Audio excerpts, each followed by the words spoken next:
Kembali lagi di layar Demokrasi Radar LDR, masih bersama dengan para sumber yang luar biasa dan kita masih berlanjut obrolan yang menarik kita, apalagi di ini segmen terakhir muncul kemarin sempat rame juga gitu. Dan Pak Ketua Kabupaten KPU Kabupaten ini paling apa ya, bersuara gitu. Clear ya? Clear ya? Cukup lantang lah istilahnya. Soal adanya muncul misalnya khusus untuk Pilkada. Pilkadanya itu digeser atau misalnya ya diundur gitu. Dan kalau tidak salah Pak Ketua bicara waktu itu sepakat gitu ya. Ya, terkait dengan Nggak bahaya Pak.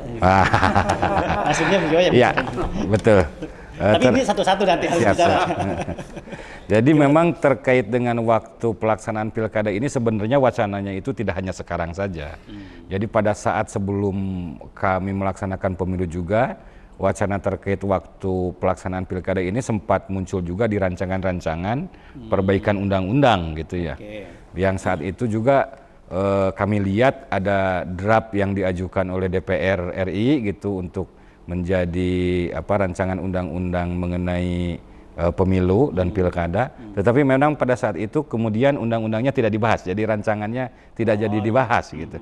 Nah, pada saat itu saya lihat di draft ini wacana soal pelaksanaan pilkada itu sempat menjadi salah satu isu yang dibahas gitu. Baik itu yang tadinya gitu ya, pilkada tetap dilaksanakan di tahun 2022 gitu ya, gitu pada saat itu. Jadi tidak menunggu 2024 gitu. Kemudian normalnya pilkada itu kemudian serentakkan semua, keseluruhan serentak, tidak parsial lagi di 2027. Itu wacana sebenarnya bergulir sudah sangat lama sekali. Nah, memang hasil konsinyering antara kesepakatan antara pemerintah, DPR RI, dalam hal ini Komisi 2, kemudian penyelenggara pemilu, kemudian menetapkan bersepakat bahwa pilkada di tahun 2024 sebagaimana yang tertera di dalam Undang-Undang 10 tahun 2016 itu dilaksanakan pada tanggal 27 November 2023. Nah, 2024 ya. Mohon maaf, tanggal 27 November tahun 2024. Nah, itu hasil kesepakatannya.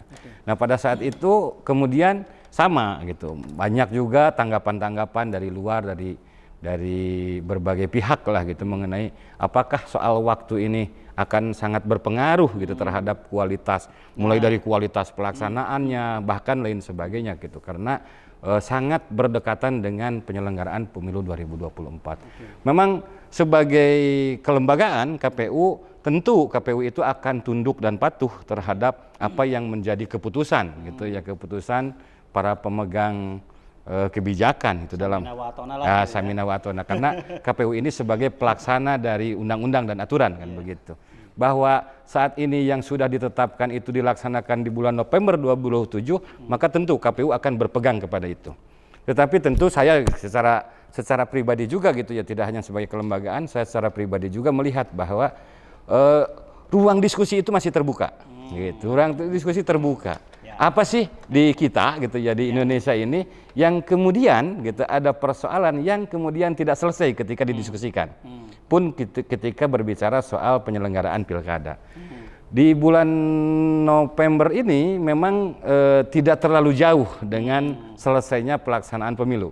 Gitu. Selesainya pemilu itu berdasarkan undang-undang itu adalah ketika dilantiknya, ya kan? Ketika dilantiknya hasil dari pemilu ini.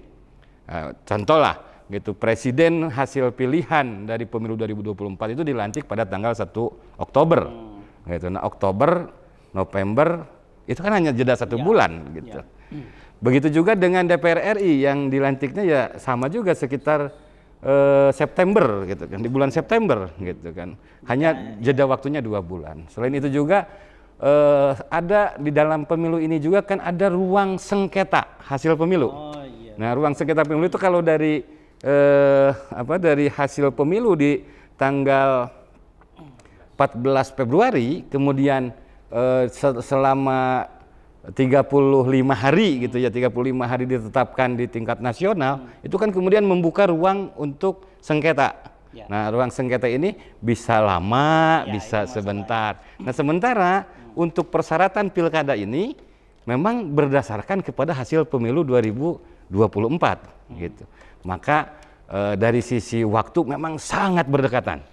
Meskipun saya tidak mengatakan bahwa persiapannya kurang atau tidak gitu, karena pilkada itu juga secara regulasinya persiapannya itu 1 tahun sebelum hari H, gitu. Tetapi karena satu yaitu beban penyelenggara juga masih banyak, gitu.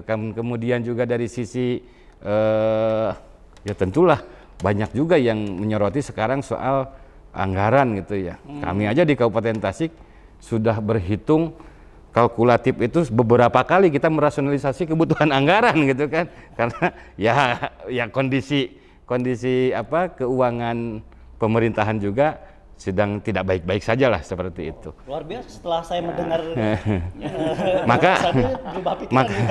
maka bagi saya apa yang disampaikan oleh Pak Rahmat Bagja, Ketua Bawaslu, bahwa alangkah baiknya pelaksanaan pilkada itu di Indonesia, itu menjadi satu diskusi yang menarik gitu. Dan saya sepakat dengan beliau.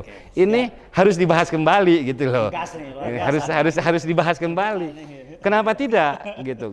Karena begini, kalau bagi saya gitu ya, darul mafasid muqaddamun ala jalbil masolih kan begitu. Jadi menolak keburukan lebih diutamakan dibandingkan mengambil maslahat gitu. Bahwa pilkada itu sesuatu yang maslahat, ya. Tetapi ketika ini ada potensi mafsadatnya, kenapa tidak gitu kita bahas kembali untuk dirumuskan kembali menjadi sebuah kesepakatan bersama. Siap. Itu seperti itu. Benar-benar senior itu. Terlihat. Konotasi gimana nih menanggapinya? Karena kemarin nggak mau bicara. Dia udah kan bukan ranah saya, tapi kan di sini mungkin bisa sedikit lah. Tadi sudah dibuka, apakah sepakat atau tidak, atau memang sebenarnya ya ada regulasi Samina Watana sebagai pelaksana. Ya, pertama tadi betul bahwa apa yang disampaikan oleh Pak Ajam sebagai wacana dalam ruang demokrasi tentang isu tersebut memang sah-sah saja itu untuk dimunculkan dan memang menarik juga memang untuk didiskusikan begitu. Namun tentunya dalam perspektif kami sebagai penyelenggara, yang mana dalam penyelenggaraan pemilu ataupun pilkada itu adalah berkepastian hukum. Bagaimana kemudian di dalam undang-undang tentang pemilihan kepala daerah, pasal tersebut memang belum masih ditetapkan dan tidak sedalam proses judicial review begitu. Kecuali memang kalau kemudian ada pihak yang saat ini itu sedang melakukan judicial review, nah mungkin kemudian sebagai wacana itu mungkin untuk penguatan nanti dalam proses itu mungkin bisa saja begitu. Kemudian yang artinya bahwa kami tentunya sebagai penyelenggara di tingkat daerah selama ini tentunya akan mengikuti apa yang ada di undang-undang sebagaimana tadi yang sudah yang masih ditetapkan begitu dan yang sudah disepakati berkaitan dengan tanggalnya. Karena ini isunya tiba-tiba muncul, jadi kaget. Kemudian yang keduanya juga adalah dari sisi bahwa persiapan tentunya bahwa saya lihat bahwa KPU RI sejak awal ketika menyusun persiapan segala macam termasuk juga dengan anggaran, itu bukan hanya pemilu di tahun 2024 tapi juga dengan persiapan pilkada. Artinya KPU RI juga sudah membuat persiapan, skenario dan yang lain-lainnya itu bukan hanya untuk pemilunya tetapi juga dengan pilkada. Nah, apabila kemudian ini ada perubahan lagi, tentu nanti mungkin akan butuh persiapan yang lebih harus dirancang ulang lagi begitu. Dan kemudian menurut saya sekarang juga kan kita sedang konsentrasi tahapan pemilu begitu. Alangkah lebih bagusnya kalau seandainya memang wacana tentang masalah pengunduran ataupun pilkada segala macam itu harusnya kemarin sebenarnya harus jauh-jauh tahun-tahun sebelumnya begitu. Karena ini kan sedang berjalan lah begitu. Tetapi sebagai wacana di ruang publik, di ruang demokrasi, sah saja kemudian kalau ada orang yang melontarkan seperti itu begitu. Oke. Ya itu tadi karena munculnya tiba-tiba tidak tegugur angin gitu. Ini ada apa? Jadi kaget kan gitu. Jadi orangnya luar biasa. Kalau Mas Arno gimana nih, Ciamis melihat ini? Ini harus satu-satu nih menyampaikan. Kalau saya argumentasi regulasi sudah disampaikan oleh senior Kota Tasik ya. Cuman saya ingin menegaskan lagi bahwa sebagai penyelenggara KPU Kabupaten ini kan eksekutor dari semua regulasi yang dikeluarkan dari RI ya maupun provinsi. Jadi apapun yang terjadi gitu kan sebagai eksekutor ya kita harus patuh dan ikut arahan yang sudah disampaikan dari atas gitu ya, baik dari nasional maupun provinsi. Nah, maka karena tadi Ketua Kabupaten Tasik kan sudah menyampaikan di Undang-Undang Nomor 10 2016 gitu ya, bahwa pilkada serentak itu akan dilaksanakan di bulan November gitu ya, di bulan November. Nah, sesuai dengan arahan yang sudah disampaikan ke kabupaten kota ya kita dari sekarang memang walaupun sedang melaksanakan tahapan pemilu, kita juga sedang mempersiapkan untuk memasuki tahapan pilkada. Nah, salah satu yang sedang kita ikhtiarkan dan dilaksanakan adalah berkoordinasi dengan pemerintah kabupaten. Salah satunya adalah berkaitan dengan finansial penyelenggaraan pilkada. Karena bicara soal pilkada, salah satu dukungan keuangan, dukungan finansialnya itu ada dari kabupaten, dari Pemda. Gitu. Tadi kan sudah disampaikan. Saya pikir di Ciamis juga sama dengan Kabupaten Tasik gitu ya. Kita sudah berkoordinasi dengan pemerintah kabupaten berkaitan dengan pengajuan untuk melaksanakan tahapan pilkada gitu ya. Kira-kira gitu, Kang ya, untuk di Ciamis. Kang Ani walaupun tadi mungkin sedang merangkai. Harus menyimpulkan beliau. Harus menyimpulkan. Ini mah 3 kata aja cukup. Tapi kan ini pribadi atau secara ini, karena ini menarik kan, kayak itu tadi tidak mungkin agak kaget ketika tiba-tiba ada muncul isu seperti ini. Anda juga punya hak untuk bersikap atau menanggapi. Gimana? Karena ini kan ruang demokrasi ya, Iya. jadi memungkinkan berbeda. Okay. Kalau saya dengan senior mungkin berbeda. Kalau saya kembali seperti apa yang disampaikan tadi bahwa KPU itu kan mencek bahasa Sunda mah dulang pinande. Jadi apapun yang itu sudah menjadi keputusan, aturan bahkan tersurat dalam regulasinya itu yang harus kita laksanakan begitu. Terlebih sebetulnya kalau dari sisi perspektif di kami di Kota Banjar, pilkada sudah settle, sudah siap, anggaran sudah oke, segala sesuatu sudah oke, tinggal perna lah begitu ya. Sehingga dan kalau saya sih sebenarnya tidak punya kapasitas untuk menyatakan setuju atau tidak setuju, karena jawaban saya ini juga memungkinkan berbeda kalau pertanyaannya sama disampaikan setelah bulan Desember, bulan Januari. ini isyarat. Artinya per hari ini karena dari sisi kesiapan kita sudah oke, jadi tidak ada masalah. Jadi kita siap saja melaksanakan. Biar tidak pusing dengan jawaban, saya mulainya dari sini. Ini tadi karena di bolak-balik. Ya, disebut-sebut gitu ya terkait dengan anggaran. Oke. Karena tadi udah mengatakan merasionalisasi kan sebenarnya bermakna ini sebenarnya bermakna luas. Kalau anggaran di komunikasi lah dengan Pemda gitu, misalnya untuk nanti itu seperti apa? Atau misalnya sudah rasionalisasi anggaran yang diajukan apakah tentu lebih besar atau seperti apa? Ya kita sudah clear ya, karena saya kira sama, semua juga melakukan yang sama, komunikasi sudah dilakukan sejak lama. Hanya beruntungnya kami di Kota Banjar memang tidak terlalu banyak dinamika. Walaupun dari sisi soal cukup dan tidak cukup itu kan relatif sebetulnya. Kalau dasarnya adalah perencanaan, penyusunan, saya kira itu sudah sesuai. Dan kalau ditanya juga apakah lebih besar atau tidak, pasti lebih besar. Itu hampir 2 kali lipat dari Pilkada 2018. Pilkada 2018 karena Banjar itu kita hanya 7,9 miliar. Nah sekarang kita di ACC dan sudah diperdakan itu 13,2 miliar untuk penyelenggaraan pilkada. Jadi relatif dari sisi anggaran kami tidak menemukan problem yang berarti begitu ya. Hanya kalau dari sisi perencanaan yang ideal itu memang dari awal kita mengajukan 30. Kemudian turun dirasionalisasi lagi menjadi 26, dirasionalisasi menjadi 13,2. Tapi kalau dari 13,2 juga kalau hitungan kami sih sebetulnya sudah fix. Kata Kang dikit banget. Ya, pasti. Kan beda tinggal bahas lah. Kang Taro di Ciamis, kalau misalnya nanti kan di pemilu serentak pasti ada cara-cara bagaimana meningkatkan partisipasi. Misalnya sebenarnya bisa nggak sih untuk meningkatkan partisipasi itu KPU bikin gimmick gitu. Kalau yang datang ke TPS misalnya diundi dapat hadiah gitu.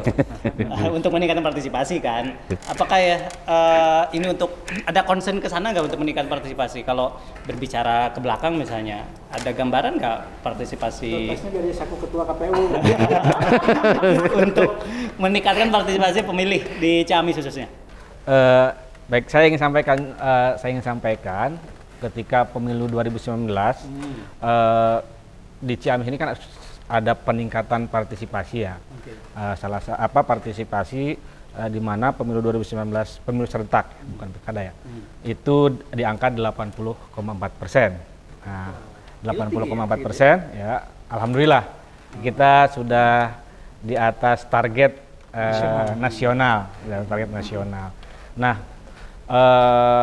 hari ini memang salah satu konsentrasi kita, salah satunya adalah juga bagaimana mempertahankan tingkat partisipasi bahkan maksimalnya bisa lebih dari 80,4. Nah, untuk ke sana memang ya ini masih normatif ya, masih normatif.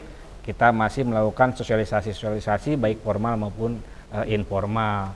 Tetapi dengan pertanyaan Akang Helmi tadi, saya pikir pertanyaannya itu memotivasi ya, memotivasi kita, ya, memotivasi dan menginspirasi ya, bisa jadi itu bisa tapi kan persoalannya lagi-lagi ke regulasi yang berlaku, kira-kira gitu kan? Ya, saya pikir kalau misalnya Anda datang mencoblos dapat beras sekilo misalnya,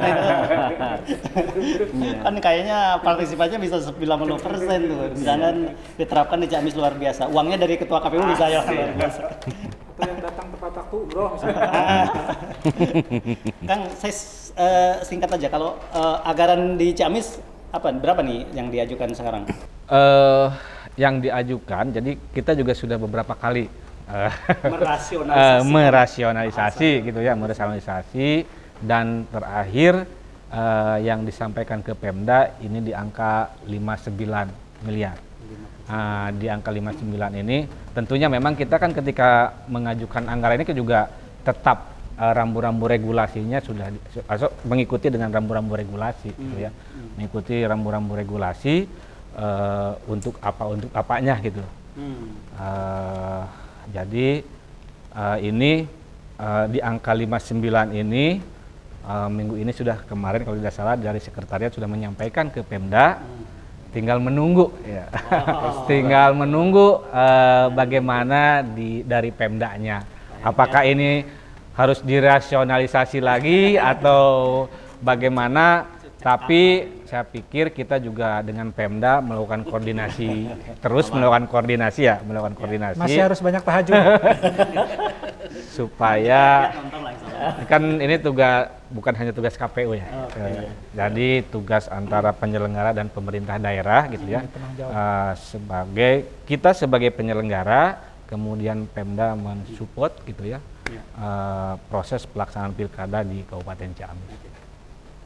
Kak Ade, kalau di Kota Tasik ini kan kalau Tasik kan bagian dari sentral ya, di Priangan Timur lah gitu, paling kota lah gitu, metropolisnya Priangan Timur gitu. Kalau ngomongin soal partisipasi ini menarik sebenarnya. Itu kemarin angkanya berapa? Kemudian ada target tertinggi sekarang. Karena kalau misalnya kan beda lah. Orang kota misalnya mereka juga ada sebagian yang datang urban segala macam. Itu seperti apa di Kota Tasik ini? Kota Tasik alhamdulillah ya, dari pemilu ke pemilu, dari pilkada ke pilkada di Jawa Barat khususnya selalu tertinggi. Dan kemarin di 2019 tingkat partisipasi kita itu di 87,49% begitu. Ya target sekarang Kalau kemarin 87, ya 88 atau 89 lah. Oke. 89,99 lah gitu. Persen lah begitu ya. Itu caranya kayak gimana? Ada lagi nggak atau belum kepikiran? Ya kalau caranya kita dari pengalaman-pengalaman yang lalu kita menggunakan strategi kolaboratif, Kang. Jadi strategi kolaboratif itu karena tadi keterlibatan partisipasi dari warga itu sendiri begitu. Ya, contohnya adalah kita dengan struktur masyarakat yang paling bawah begitu kan, kita kerjasama dengan RT RW, kemudian kita juga masuk ke majelis taklim, pengajian lewat pendekatan formal ataupun informal itu dilakukan. Itu bukan hanya oleh KPU. Kalau KPU kan mungkin agak jauh tuh menjangkaunya, tetapi juga oleh teman-teman PPS. PPS ini kita instruksikan untuk melakukan banyak-banyak silaturahim, banyak-banyak ketemu warga begitu kan, baik itu dalam forum-forum formal ataupun forum-forum informal mereka untuk mengajak begitu. Yang berat soal sosialisasi atau door to door ini nih. Betul. Bayangin berapa jam aja harus nyampe ujung. Terus satu lagi Kang, bahwa kita itu karena sekarang ini di kota lah ya, karena di kota, kemudian juga kemarin juga dalam DPT ini pemilih kita ini banyaknya di milenial dan juga di Gen Z begitu, maka kita pun ingin dioptimalisasikan di media sosial, sehingga kemudian kita instruksikan juga bahwa PPS ini harus punya medsos begitu, baik itu di IG, di Facebook, bahkan sekarang ini di TikTok juga katanya yang lagi ini, kita instruksikan juga mereka membuat konten-konten yang kreatif, konten-konten yang menarik, sebagai ajakan-ajakan untuk partisipasi dalam pemilu begitu. Terakhir nih, kabupaten barangkali mau membangga-banggakan partisipasi. Karena ada tadi bebannya berat saya pikir kalau kabupaten dengan teritorial yang luas gitu. Betul. Memang ada tantangan tersendiri ya. Yang berbeda mungkin dari Kota Tasik dengan Kabupaten Tasik, terutama dari sisi geografis dan juga luas serta akses jalan yang cukup menantang gitu. Selain itu juga ya tadi sebenarnya pendekatan-pendekatan yang dilakukan oleh teman-teman baik Kota Tasik, Ciamis dan sama Banjar itu sebenarnya juga dilakukan oleh kami gitu. Sebenarnya dan alhamdulillah gitu itu juga berpengaruh sangat signifikan sekali terhadap partisipasi pemilih gitu di dalam penyelenggaraan baik itu pemilu maupun pilkada. Terakhir di pemilu yang lalu partisipasi masyarakat di Kabupaten Tasikmalaya itu lebih dari 77% gitu. Kemudian pada saat pilkada juga lebih dari 75%. Nah ini sesungguhnya untuk di Kabupaten Tasikmalaya dengan gambaran geografis yang sangat luas itu sangat cukup tinggi sekali gitu. Nah, terkait dengan harapan kami tentu saat ini partisipasi ini bisa melebihi dari angka 78% gitu ya untuk di Kabupaten Tasikmalaya. Maka segala upaya sebagaimana tadi juga ya gambaran dari Ketua Kota Tasikmalaya yang menjadi guru kami gitu. Beliau nih guru, kalau dalam soal partisipasi ini beliau guru kami gitu ya. Kita jadikan sebagai patokan karena selalu mendapatkan ranking terbaik dan award terbaik di Provinsi Jawa Barat gitu. Nah itu saya mengakui betul gitu bahwa kita banyak belajar dari Kota Tasik untuk bagaimana pendekatan yang dilakukan ke pemilih ini gitu. Tadi soal kolaboratif betul bahwa kita adopsi betul itu gitu ya. Yang Kota Tasik itu bagaimana kita bekerja sama dengan komunitas-komunitas, komunitas pemuda, komunitas budayawan, komunitas agama. Itu kita lakukan gitu seperti itu. Di sisi lain juga memang di kami gitu di Kabupaten Tasikmalaya yang jadi tantangan itu ya tadi soal jangkauan yang luas gitu, jangkauan yang luas. Maka sama kita juga pada akhirnya bekerja sama dengan seluruh pihak gitu, terutama ya seperti radar ini gitu, dengan radar sebagai media gitu yang bisa menjangkau semua kalangan masyarakat. Nah, kami sangat berterima kasih kepada teman-teman jurnalis, ke teman-teman media gitu yang selama ini senantiasa bekerja sama dengan kami KPU Kabupaten Tasikmalaya. Selain juga menyampaikan informasi-informasi kepemiluan, juga banyak juga diskusi-diskusi kemudian gitu yang menjadi trigger ke masyarakat supaya lebih punya perhatian lagi terhadap kepemiluan. Nah ini sangat luar biasa. Pada akhirnya gitu saya melihat begini, apa yang menjadi pemberitaan misalkan dituliskan di radar, ini kemudian banyak juga kemudian di-up di media sosial kan. Nah itu buktinya bahwa jangkauan radar ini gitu, jangkauan radar ini dibaca oleh masyarakat gitu. Nah ini kan ini bagian dari pendekatan yang luar biasa gitu seperti itu. Nah sehingga ya kami juga dorong teman-teman ya KPU yang ke bawah, jajarannya ke bawah, PPK, PPS untuk juga sama-sama punya kreativitas dalam hal mensosialisasikan penyelenggaraan pemilu. Oke, baik, dan sebenarnya ini pertanyaannya masih banyak nih, cuman kayaknya harus ada episode kedua. Ini kayaknya harus ada episode kedua. Mungkin nanti kita tambah lagi peserta dari nambah Garut. Sama Pangandaran. Oke, tapi terakhir ada games lagi nih, Bapak. Ini nanti dibalik. Gamesnya sambung kata. Ini contohnya sederhana. Jadi menyambung kata. Kalau misalnya contoh kopi, ujungnya kan pi tuh, disambung pintar misalnya. Nanti disambung kayak misalnya, paham kan? Paham kan? Oke. Awalnya dari saya dulu. Nanti dari sini nanti ada 2 kata, berarti nanti dari sini ke sini. Oke, sekarang dari Banjar dulu. Ya. Paham kan? Misalnya tadi kopi dilanjutkin pintar misalnya. Nanti dilanjutin lagi sama Kang Saro. Satu kata aja gitu. Jadi nanti menyambung dari ujung katanya itu. Ini gampang. Tapi ya kalau saya awalnya pasti nanti mah terserah. Yang penting kalau bisa sih yang berkaitan dengan pemilu. Sampai terhenti gitu ya. Sampai terhenti. Harusnya muter terus gitu ya. Dari sini dari Banjar dulu. Temanya dari saya. Contoh, bukan contoh, ini langsung. Pemilu Luar biasa. Melayani. Kudusa. Udah benar, agama benar. Benar. Satu kata, jadi satu pemilu, kata ya. Tadi akan jawab luar biasa. Sa-nya nyari lagi apa gitu. Oh iya, akhir katanya. Iya, akhir katanya. Ganti. Seru ini. Demokrasi. Siap. Bapak jangan ngerusak orang lain, Pak. Jangan merusak. Siap. Apa? Kata apa? Apa itu? Aplikasi. Nggak bisa. Pokoknya apa? Oke. Tapi ya cepet ya. Kalau ini nggak tebak, jadi nggak harus mikir sebenarnya. Pilkada. Daerah. Coba tuh masa gitu. Oke. Ada diulang lagi nih. Diulang. Parpol. Polisi. Siap. Gerak. Aplikasi. Ya, situasi dan kondisi. Sekarang dibalik. Politik. Apa ini ya? Tik. TikTok. Ulangi. Diulang. Ganti. TikTok. Oke. Emansipasi.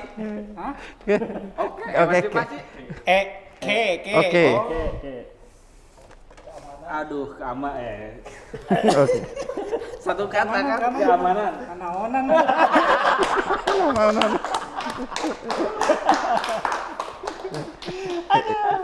Ya, jadi gini Kang, dari permainan ini sesuatu yang mudah itu sebenarnya juga menjadi sesuatu yang rumit gitu kan, seperti itu. Jadi seperti tadi yang diperbincangkan soal persyaratan bacaleg yang kata orang mudah gitu, tetapi kalau kita lihat juga dari berbagai faktor juga tidak kemudian tidak menjadi disebut mudah juga gitu. Atau sebaliknya ada juga yang kata orang sulit gitu, tapi ketika dilakukan juga mudah gitu. Apalagi kan bapak-bapak ini mengurus politik gitu. Politik itu luar biasa karena saya ada filsuf Prancis, Voltaire mengatakan kalau politik itu adalah seni merancang kebohongan. Sampai di sini saya demokrasi hari ini. Assalamualaikum warahmatullahi wabarakatuh. Waalaikumsalam warahmatullahi wabarakatuh.